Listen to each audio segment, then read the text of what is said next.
Hello, jovens! Olha eu aqui novamente, professora Deise Lima, para mais uma aula de revisão geral, pessoal. Nós vamos falar o quê? De eletrodinâmica, e como a gente tem muita coisa para conversar, vamos começar? Olha só, hoje nós vamos ver ali circuitos elétricos, parte 2, parte 3, potência elétrica também, geradores e receptores. Então vamos ver tudo isso daí. Pessoal, vamos nos situar onde é que estão esses conteúdos. Lá na aula 19, nós temos a parte de circuitos elétricos. Lá na aula 19, a partir dela nós trabalhamos a associação de resistores em série, em paralelo, e também falamos aí da lei de Kirchhoff, né, pessoal? Ou Kirchhoff, como vocês se sentirem mais à vontade aí em pronunciar.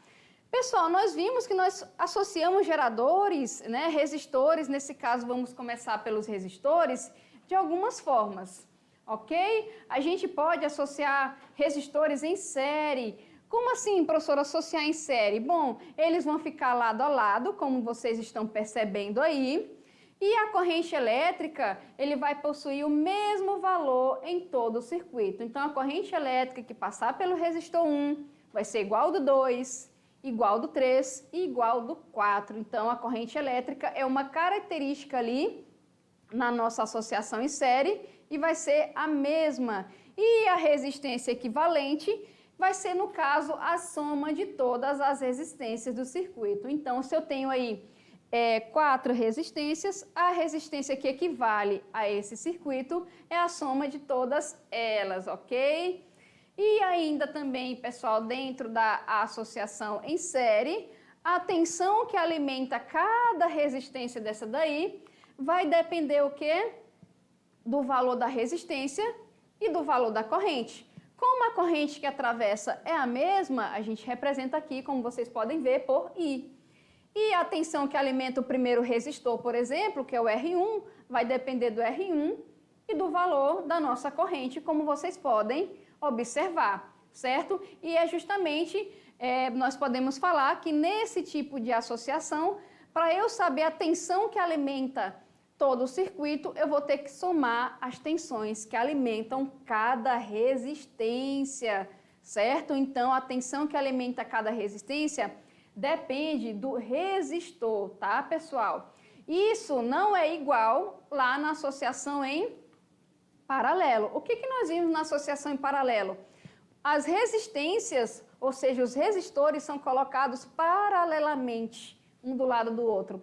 Como eles são colocados de maneira paralela, o que vai acontecer? Nesse caso, pessoal, a corrente ela vai se dividir. Ela vai se dividir. Então, a corrente que passa pelo resistor 1 é diferente da que passa pelo 2, da que passa pelo 3 e da que passa o quê? Pelo 4. E nesse tipo de associação aqui, diferente da associação em série, a tensão que alimenta o meu circuito é a mesma, tá, pessoal? É a mesma para todas as resistências. Aqui você pode observar, ó, enquanto na associação em série a corrente é igual, na associação em paralelo, o que é igual é a tensão. Então tá aqui, ó, a tensão em 1 é igual a tensão em 2 e 3 e no 4 também. E para eu calcular a resistência equivalente a este circuito, a gente também vai somar, mas nesse caso a gente soma o quê? O inverso da resistência equivalente, é a soma de todos os inversos das resistências do circuito. Isso significa, como vocês podem observar aqui, que eu vou colocar o 1 no numerador e a resistência vai ficar no denominador, ok? Pessoal, a corrente aqui, diferente da associação em série, a corrente, ela não é a mesma. Ela depende de quem? Ela depende do valor da tensão e ela depende da resistência, ok? Isso significa o seguinte, se o resistor 3 queimar, por exemplo, os outros resistores vão continuar funcionando, ok? E aqui nós podemos ver que a corrente, nesse caso aqui, total, é a soma das correntes do circuito, tá, pessoal? Entendido isso? Ok?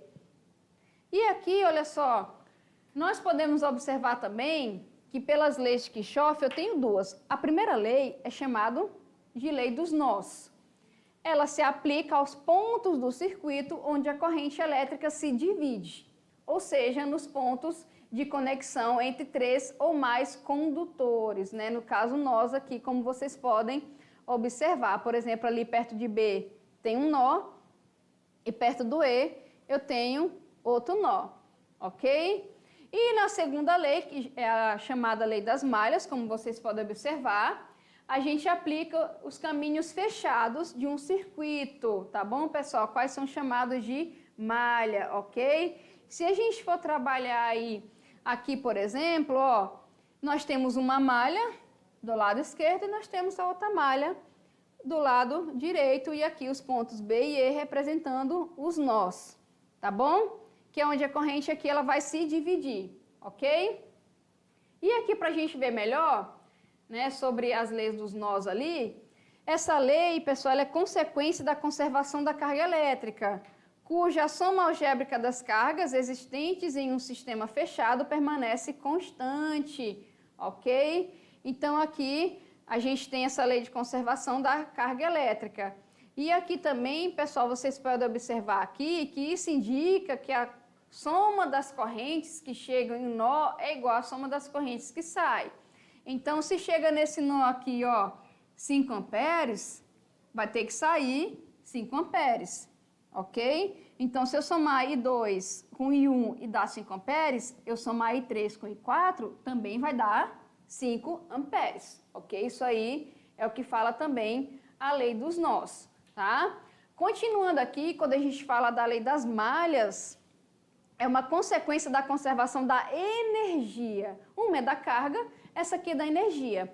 Ela indica que quando percorremos uma malha em um dado sentido, a soma algébrica das diferenças de potencial é igual a zero. Então tá aqui, olha só, temos uma malha aqui, que é aquela que foi dada no exemplo anterior. A gente pegou o lado esquerdo, como vocês podem perceber. E aqui, pela lei das malhas, se nós formos somar aqui, ó, as tensões entre A e B, B e E F, F e A, eu fechei o caminho, certo? Se eu for somar aqui, tem que dar quanto?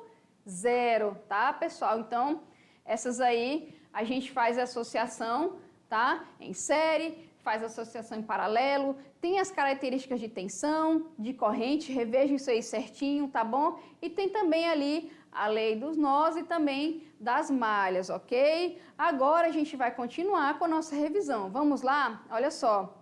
Ainda nós vimos também na aula 20.1 sobre circuitos elétricos. Nós vimos a associação mista de resistores, certo? Que é a associação em série em paralelo ao mesmo tempo. E também vimos aí alguns instrumentos de medida elétrica, né? Cada instrumento desse daqui, ele tem uma finalidade específica.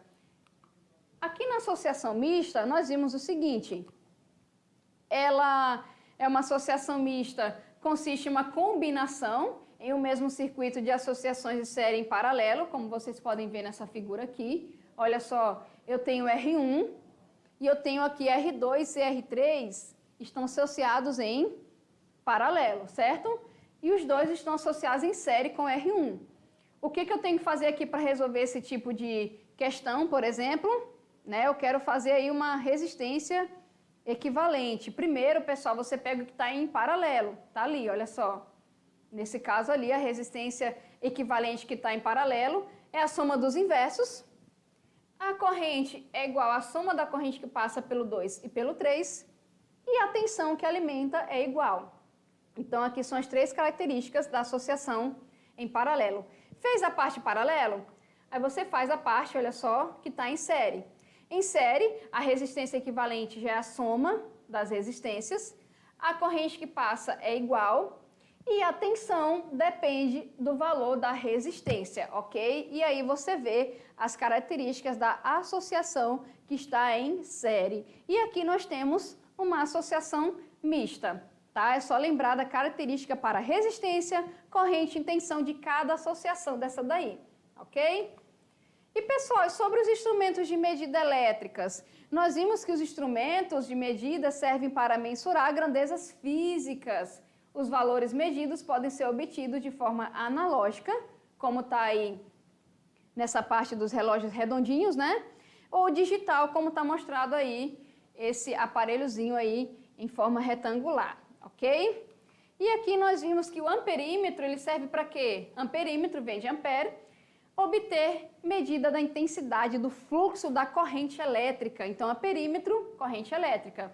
E para a gente tirar a corrente elétrica que passa no circuito, a gente tem que colocar o amperímetro em série, ok? E o amperímetro ideal seria aquele com resistência interna nula.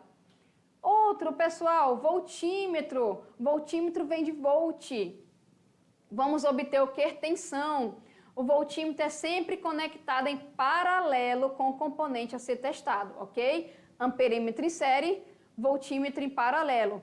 E o voltímetro ideal é aquele que tem resistência infinita, tá bom?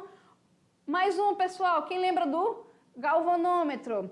O que ele faz? Pode medir correntes elétricas de baixa intensidade, correntes pequenas, ou a diferença de potencial elétrico também entre dois pontos, ok? E também nós vimos aí o ohmímetro vem de ohm, ele mede resistência elétrica, tá? Pessoal, quando eu combino mais de um instrumento de medida, eu tenho multímetro, tá bom? Os multímetros com galvanômetro são chamados de multímetros analógicos, em oposição aos multímetros digitais que possuem um mostrador de cristal líquido. Então, o multímetro ele pode tirar valor de corrente, valor de resistência e valor de tensão também, ok? E nós vimos que se eu relaciono, pessoal, essas grandezas, que é a nossa lá, ó, resistência, corrente e tensão, eu vou obter uma outra grandeza que está relacionado também com o que? A potência do meu equipamento. Então, vamos lá fazer uma revisão de potência. Nossa potência elétrica está lá a partir da aula 21. Então, a gente trabalhou o conceito, a potência elétrica em circuitos e eletrodomésticos e motores. E nós definimos a potência elétrica como definido aí o trabalho elétrico desenvolvido pela corrente elétrica num período de tempo. Então, o trabalho da corrente no período de tempo é potência, ok?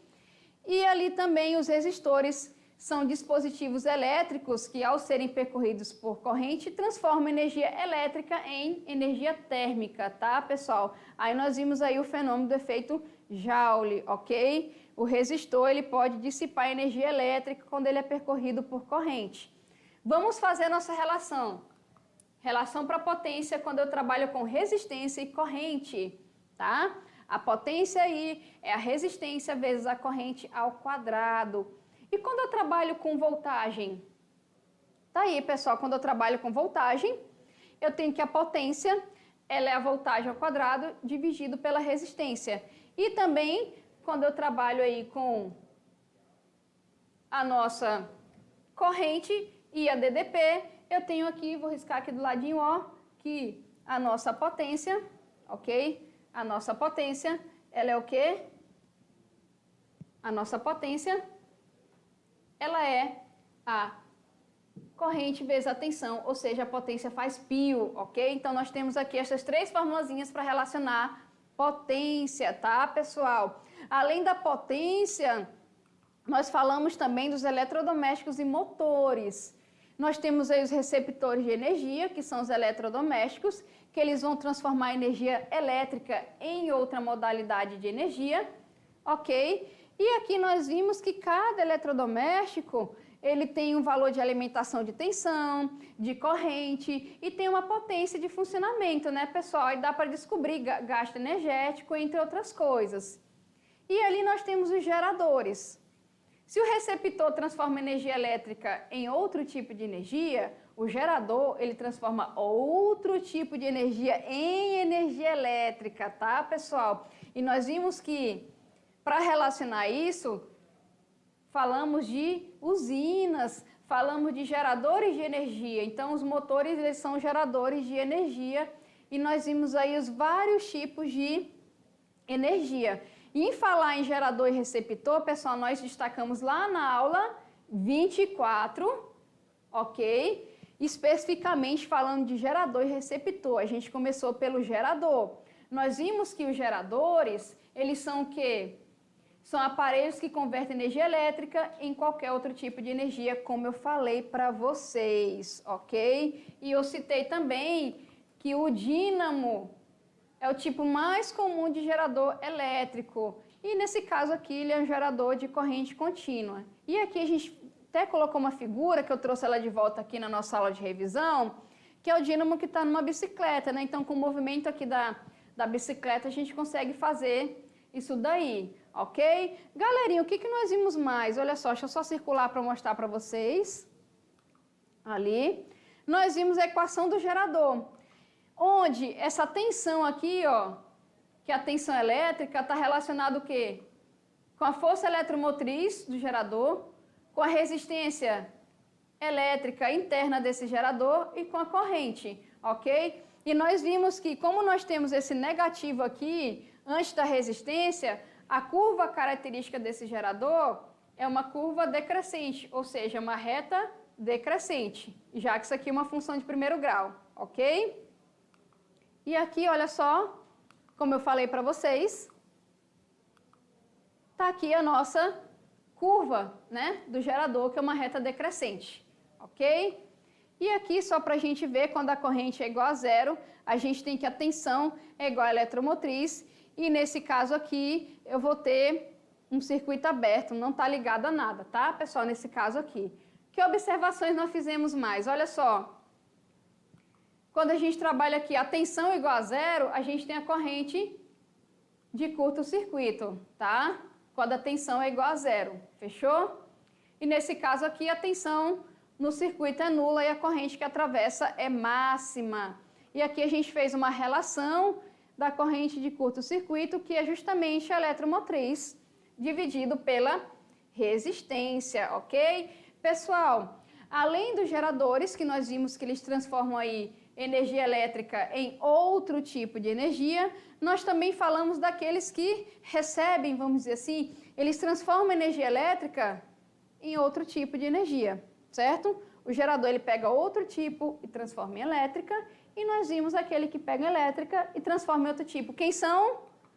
Quem falou receptores está certo, né, pessoal? E nós vimos lá, olha só, os receptores na aula 25. Nós vimos que também tem conceito, curva e aplicação. Vamos ver, olha só.